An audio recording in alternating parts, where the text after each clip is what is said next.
కార్మికులు లేనిది ఏ పని జరగదని వారి కష్టాన్ని ప్రతి ఒక్కరూ గుర్తించాలని రాజకపేట ఉప సర్పంచ్ పాతూరి బాలరెడ్డి అన్నారు.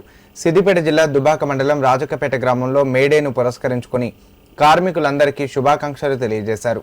ఈ సందర్భంగా ఆయన మాట్లాడుతూ 1886వ సంవత్సరంలో అమెరికాలోని చికాగో నగరంలో తమ రక్తాన్ని దారపోసి హక్కుల కోసం కార్మికులు పోరాడిన రోజును ఈరోజు కార్మిక దినోత్సవంగా నిర్వహించుకుంటున్నామన్నారు. కార్మికులు లేనిది ఈ దేశం లేదు, ప్రపంచం లేదన్నారు. వారు దేశానికి వెన్నుముక లాంటి వారన్నారు. ప్రభుత్వాలు కూడా కార్మికుల కష్టానికి తగ్గ ఫలితాన్ని అందజేస్తూ వారి అభివృద్ధిలో పాటుపడాలన్నారు. అంతర్జాతీయ కార్మికుల రోజు దినోత్సవం సందర్భంగా సోదరిమణులందరికీ కార్మిక దినోత్సవ శుభాకాంక్షలు తెలుపుతూ, ఈ కార్మికులు లేనిది మన ఎక్కడ లేదు, దేశం లేదు, ప్రపంచం లేదు.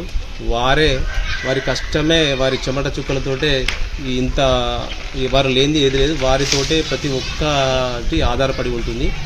వారిని అన్ని విధాలుగా ముందుండి అన్ని అభివృద్ధిలలో కార్మికులను మంచిగా చూసుకోవాలని ఏ గవర్నమెంట్ వచ్చినా పార్టీలకు అతీతంగా వారికి వెన్నుముకలాగా ఉండాలని నేను కోరుకుంటున్నాను. అయితే ఇది ఏంటంటే, ఇప్పుడు కార్మికులు లేనిది ఎక్కడ లేదు. ఇప్పుడు ఎగ్జాంపుల్ ఒక బిల్డింగ్ కట్టినామంటే వారిది శ్రమ, వారి కష్టం అన్నీ దాంట్లో ముడిపడి ఉంటాయి. కాబట్టి ప్రతి ఒక్క కార్మికునికి మంచి రెస్పెక్ట్ ఇవ్వడం మన సాంప్రదాయం. మనము ఏ కార్మికులను కూడా మనం ఏది అనకుండా మంచి గౌరవం ఇవ్వాలి కార్మికులకు.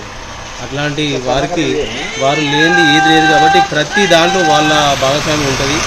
కార్మికులు లేనిది ఏది లేదు. వాళ్ళే ఫస్ట్ మన దేశంలో కానీ ప్రపంచంలో కానీ ముందుకు పోవాలంటే కార్మికులు లేనిది ఏది లేదు. వారికి ప్రత్యేకంగా నేను అభినందన తెలుపుకుంటూ కార్మిక దినోత్సవం సందర్భంగా నేను వారికి అభినందన చెప్తున్నాను.